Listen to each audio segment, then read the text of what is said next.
Hello, this is Abhishek Apte, lecturer from ECLS. Wish you all a very good afternoon. Today we'll go through a new module in our lecture series, and we'll go ahead with a discussion on group discussions and its importance as a recruitment procedure. First, let's look at the topic covered. It is group discussion. We'll also be talking about something as a mock GD and also get some focus on mock PIs if possible. First, let me show you a brief picture. This is a sample picture of a number of people gathering together who have a topic and who are ready to discuss it for a limited period of time. In the same way, you can see a group of people sitting here with a common subject and also trying to discuss the same. So what is group discussion? Group discussion refers to the situation where a particular number of people meet face to face and interact on share emotions, ideas, and discuss the same to arrive at a decision regarding a final conclusion on discussion of the topic. Group discussions are used for screening, for decision making, and mostly as a weapon to scrutinize the correct candidate from the wrong one. They are also used widely as personality tests for evaluating and also for determining the seriousness of a candidate for a particular job. Categories of group discussion: organizational group discussions and group discussions as a part of a selection process are two different perspectives wherein group discussion can be used as a screening weapon in case the number of candidates applying for a job is very high. Objectives of a group discussion. The structural and objectives of a group discussion are as follows. A group of candidates is given a topic to discuss, and normally a group of 8 to 10 candidates sits together, discusses on a topic, and ultimately tries to arrive at a decision whether to speak in favor of the topic or give a conclusive evidence of the relevance of the topic in modern day times. The sitting arrangement for a group is in a U shape or a circular shape. They may either be given their choice of seat allotted, or they can be given a predetermined set or a seating arrangement wherein they are supposed to sit in a particular order. There is a panel or a moderator in a group discussion who observes the proceedings and also, if necessary, alters the course of action if he or she says the group discussion is going off topic. The moderator may or may not be present, but remember, there might be hidden CCTV cameras which can be monitoring you from your body language, your speak, and also your intonations. Evaluation components. During a GD, employers evaluate the potential for leadership and the ability to work cohesively as a group and determine whether a person is fit enough as a group member or not. The 4 components generally evaluating group discussion are knowledge, communication skills, group behavior, and leadership potential. Communication skills. The first and most important topic is the ability to express or the ability to converse with other human being, which is called as the communication skill of a person. Candidates are assessed here in terms of active listening, clarity of thoughts and expressions, apt language. Herein apt language refers to speaking the correct language with correct grammar and diction at the same time. Appropriateness of body language. If we give non-verbal gestures from our body, for example, if we fold our hands or if we cross our legs, they are supposed to be defensive gestures, and they indicate that a candidate is not ready to accept the views of others and is defensive in nature. Such candidate cannot be a very good group member in the future. Lucidity. Lucidity means the ability of an individual to speak with clarity in a sincere and structured manner and put forward the thoughts of his or her own self in a convincing manner. So what are the other parameters that are determined? Tone. Quality or character of the voice, expression, and a particular lining or a particular feeling or mood is the tone of a person. Voice is the power of speech. So here, if we say hey or if we say hey, the power indicates the forcibleness with which a speaker is trying to give his or her own thoughts. Fluency. Speaking or writing in an easy, flowing style. This means the speaker must have the ability to write his or her thoughts in a notepad or a notebook in a descriptive manner in a systematic manner without haphazardly writing down brainstormed ideas. Modulation, variations in rate, tone, or volume or voice. For example, if a candidate is speaking a point and the other speaker likes to break him, then the tone can go up, "Excuse me sir, I would like to interrupt you. Excuse me sir, I would like to say something. I totally agree, but this is not the point that I am trying to speak." Good delivery. The ideas expressed and fluently in the right voice, right tone, and right articulation. So how do we determine? For each and every individual, there is a particular voice blend and a particular tone in which he or she can comfortably speak in a manner which can be understood and listened to in a proper manner. It isn't sufficient to have ideas, you have to be expressive enough. In group discussions, we will see that many of the people who participate generally tend to speak silent or go in a defensive mode after opening the discussion because they lack ideas or don't have the speed and ability to express them quickly enough before anyone else. Phrases to be used in a group discussion.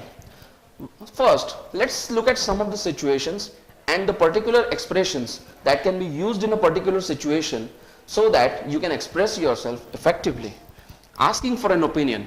Could you please tell me, what do you think about of? Do you think or feel? May I ask you? These are some of the polite ways in which you can ask for an opinion from a member who is sitting generally silently or from another group member who is discussing in a hurried manner. Second, giving an explanation. Phrases like, "Look, it's like this. What I mean is, just let me explain. Well, the reason is." So these are the different ways in which you can change your intonations and your voice speech, which can give a very clear and descriptive idea and a very much clarity regarding what you want to say, in what manner, and in the correct tone, which can be audible as well as understandable. Giving your opinion. Well, I would say, if you want my opinion, you can take it from me that there can be no doubt that it's a fact that these are some of the expressions that clearly give you a chance to ask for opinion of others. Nobody will deny that.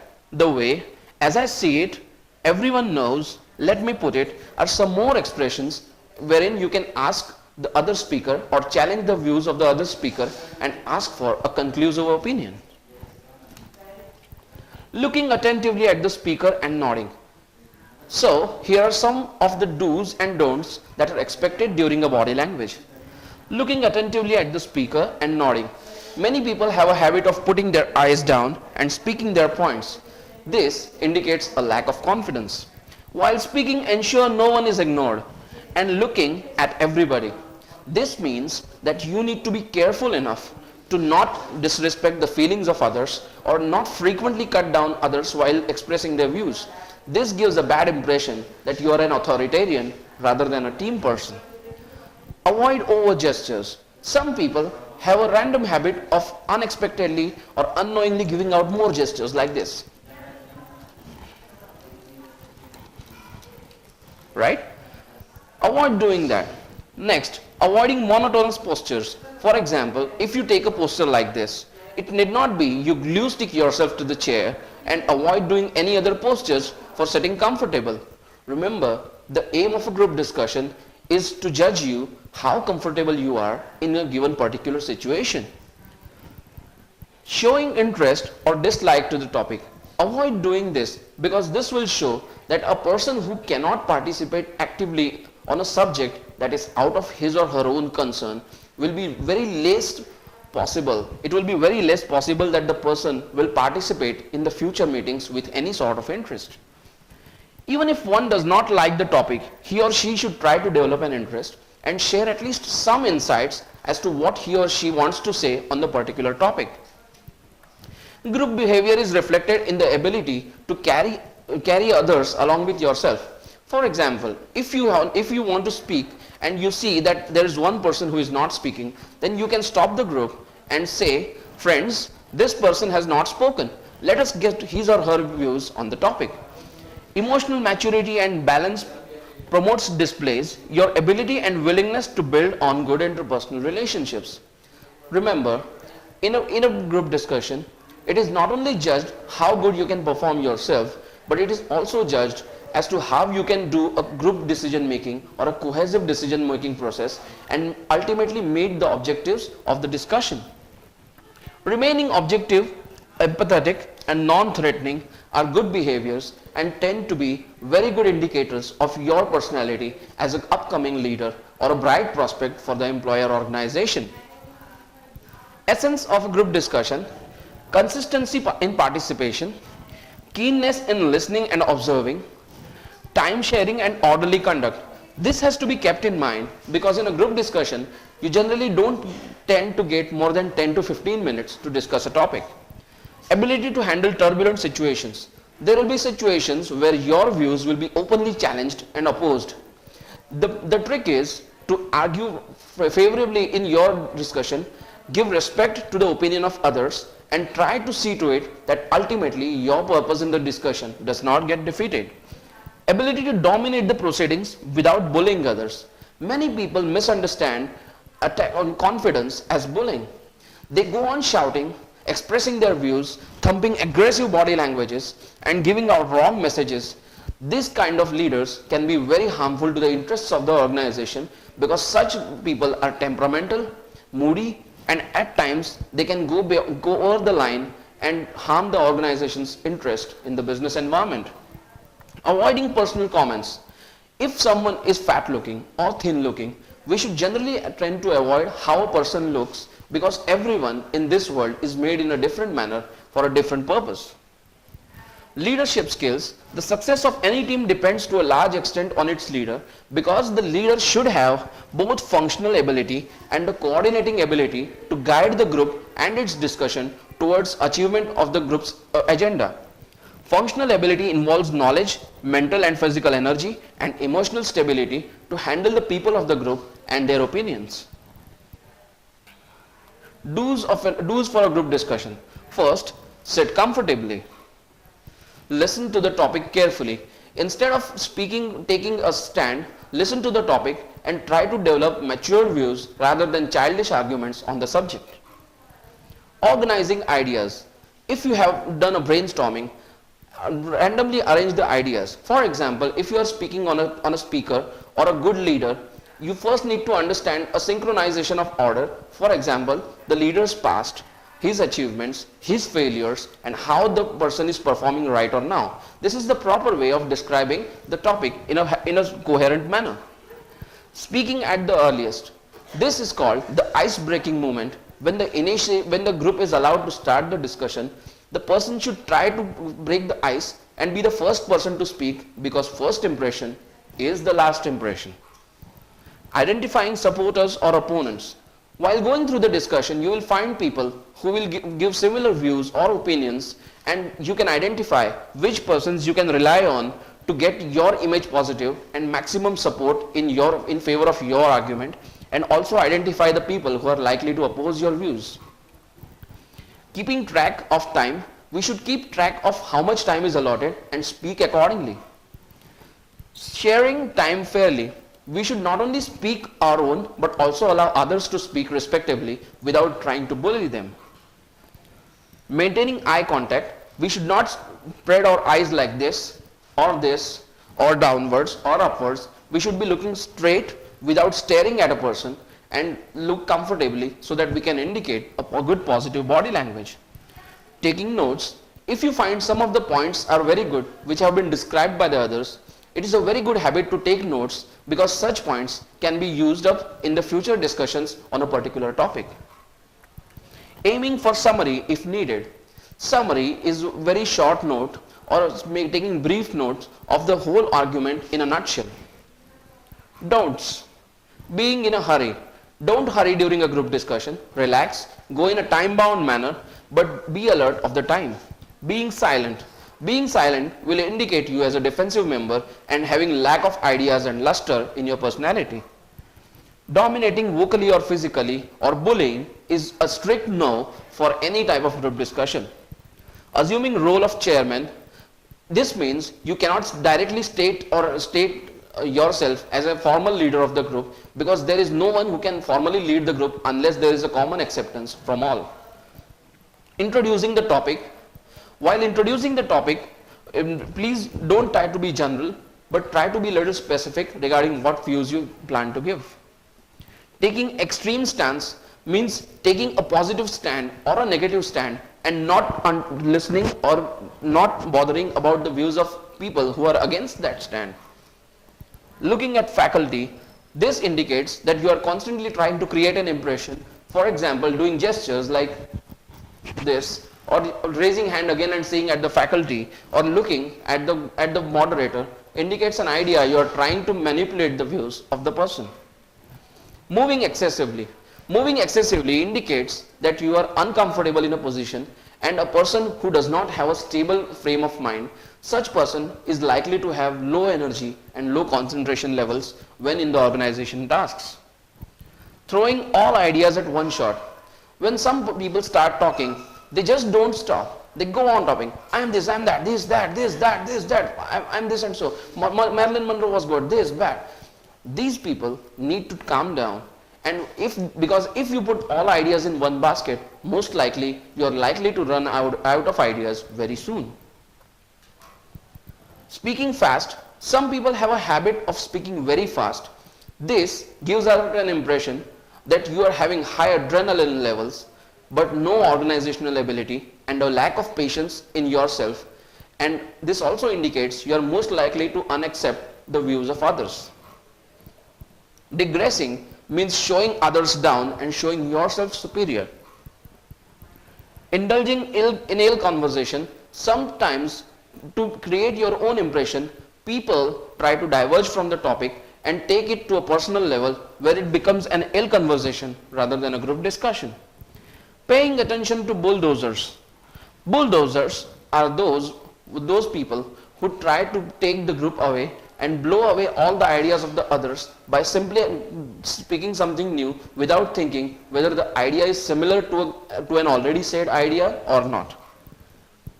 Using slangs. Slangs are repetitive points, speaking again and again or being in a repetitive manner. Getting emotional. Sometimes while talking, people lose their emotions and start laughing loudly or start crying loudly or start giving aggressive stares like this, which indicates they are uncomfortable and they are losing their emotional balance. Such person can be harmful to the interests of an organization. Let's take a small quiz. Look at the gestures and try to give the answers. What are the non-verbal messages that are being given in these 4 images? Let's try to look at the answer. The first is a sign of a person not knowing something. I don't know. The second one is a child, a teenager, and an adult trying to speak a lie. The collar pull is a sign of frustration and in extreme fear. Fingers in mouth is the sign of depression or extreme worry. V indicates victory. Here we are ending group discussion as a topic, and let's move on to the next one. The next topic we are covering today is effective presentation techniques and points to consider. For example, if we are to do a discussion and we need to present the ideas, not only is the recommendation of ideas and PPT important, but it also indicates what kind of graphics or how effectively we can present that idea.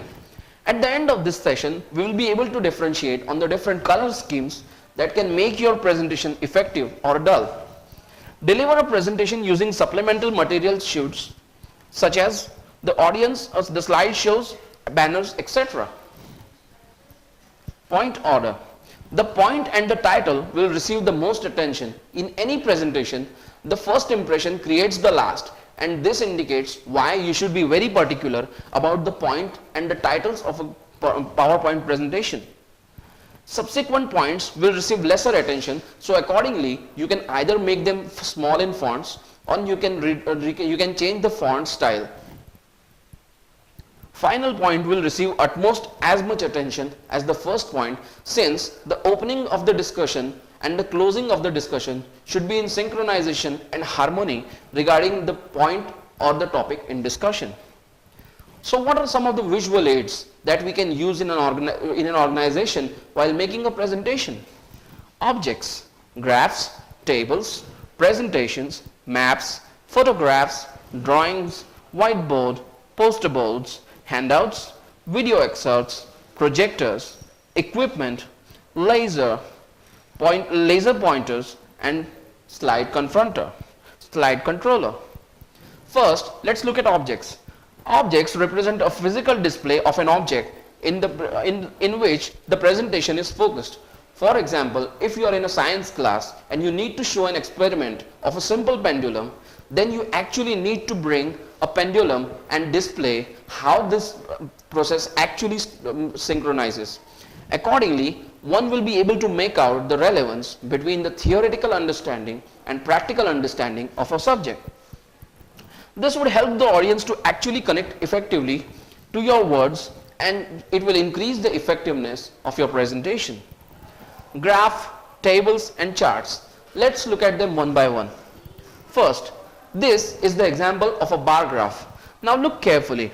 Here we have tried to differentiate the figures of east zone, west zone and also north zone. So accordingly, we have received different color combinations which show the performance of a company in the first to fourth quarter depending on the size of the different quarters and the different zones. Use clean lines while displaying charts. Second, complementary colors means all the colors should not either be dark or should not be either very light, which can make the presentation dull to look at. Sufficient color contrast means adequate contrast between dark and light colors. Explanatory key. This is the legend or the explanatory key which explains what the colors or the graph is about and what is the data that is being represented here. Graph, tables and charts. Second is a pie diagram. This diagram indicates the share of a particular thing or a particular idea in a whole process. For example, if we say first quarter, second quarter, third quarter and fourth quarter, so here we are getting the information regarding what data is being represented and what is the portion of each quarter in which it is being shown. The next one is tables. Tables indicate data organized in a formal manner in a particular system or a particular format to make relevant information and give out a clear understanding regarding what the data is about. For example, this is the target segmentation of a marketing company wherein they have tried to show the name, the gender, the age group, whether matured, youth or adult, their height and their weight. So here we are trying to make out that this is a segregation of people done on a particular criteria and on a particular age group and height to indicate whether they will be fit to take the taste and preference for a particular product or a concept product in the market. Always use additional spaces between lines and try to have a cleaner formatting. If we fill all these bars with yellow color or black color, it would look flashy, but the data would not be clearly visible. So we should be trying to keep the presentation as neat and clean as possible. PowerPoint presentations. First, indicate which template you are going to select. For example, in this presentation, you can see there is a black background. So accordingly, depending on the audience or your own choice, you can interest a template choice. Second, transitions. Whether the data is going to be highlighted towards from the left to right bottom, right to left or top to bottom should be your priority, and you should understand by doing a small sample rehearsal and trying to understand how much the data is looking when presented actually. Timing should be sufficient to read, and there should not be 1 or 2 seconds only for going through one slide. Backup. Always have a plan for technology, since at the last moment you might lose your power supply, you might lose your data, your computer might crash. So you should always have a plan B in case everything goes wrong. Maps.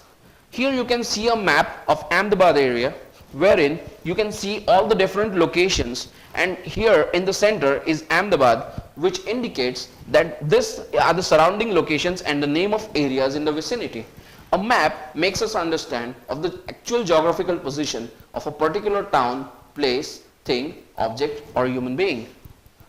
Next are photos. Photos are very live and simple examples of our emotions. For example, here is happiness. Here is a group of people in a college life. Next, most important one is the whiteboards, because you can actually write here something and it can be like this sentence written on this board. I can do it because I believe I can. This is a sentence from Napoleon Hill's The Law of Success.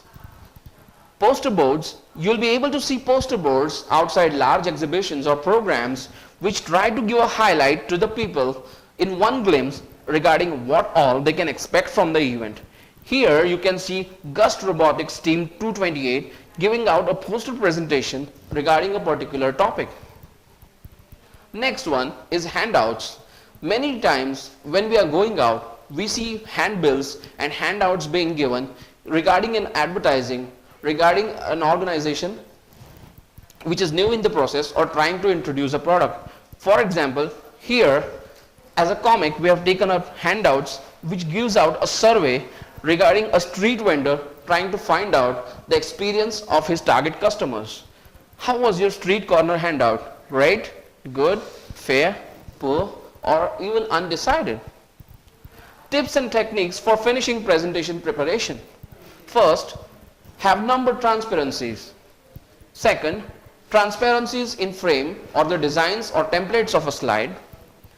Have blank transparencies and markers so that you can highlight a point in a presentation if necessary. Prepare handouts and give it to the public so that they can have a prior idea of what all you are going to cover in a topic. Review the seating arrangement of the audience and how accordingly you are going to plan your visual aids to make an effective presentation. At the presentation location, check up the equipment function and location, power supply, power cords or any other thing which can make your presentation ineffective if it goes wrong. Sit in corners to test views and actually see how a presentation would look to a viewer who is sitting in that chair in that position. Sit in corners and focus on the projector so that you can see whether the display of the presentation is clear or not. Be sure room outlets and switches. Room outlets are power supply cords and electrical switches display whether they are broken or if they are in a good condition should be ascertained prior to the presentation. Square presentation slide. Here we should try to see that the presentation is in a rectangular format or a square format so that the data can look appropriate and might not look hazy in case we use a circular or a triangular style of presentation. During the presentation, use laser pointers and or overhead projectors to lightly use the presentation to the audience. Face your audience and never be standing back to them or looking sidewards, not looking at them at all. Block future points so that there may not be extortions. Dim but don't turn off the lights. Depending on the effectiveness that you want for the presentation, alter the level of slides and the lightness. Darken the lights over the front of the room so that the lights do not overshadow your presentation and make it look darker. Thank you so much.